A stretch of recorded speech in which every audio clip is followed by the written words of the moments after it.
এই দেখেন কাদা, এই কাদা দিয়ে পাট কিভাবে তৈরি করব সেটা আপনাদের দেখাবো। ঠিক আছে। প্রাচীন কাল থেকেই বাংলাদেশে মৃৎশিল্পের কোনো জুড়ি নাই। আর এই মৃৎশিল্পে ব্যবহার করে বউ শাশুড়ি কিভাবে সুন্দর সুন্দর ডিজাইনের বাহারি রঙের জিনিস তৈরি করছেন তা আজকের ভিডিওতে দেখানোর চেষ্টা করব। তাই ভিডিওটি না টেনে কন্টিনিউ দেখতে থাকুন।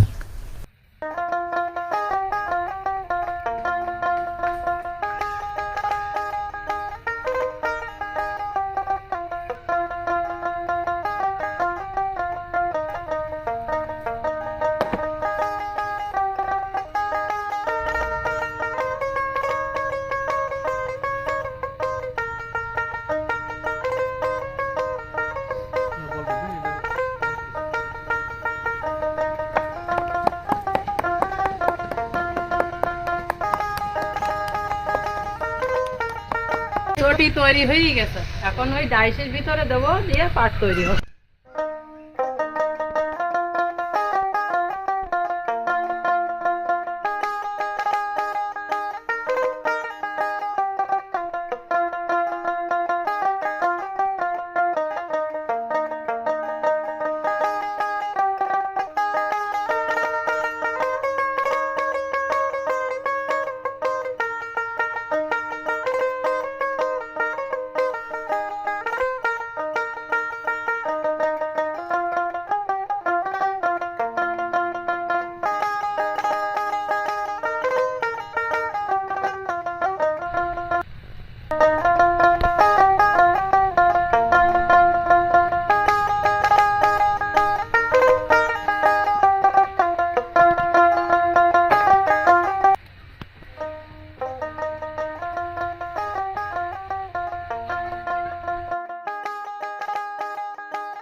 কি বানানো শেষ?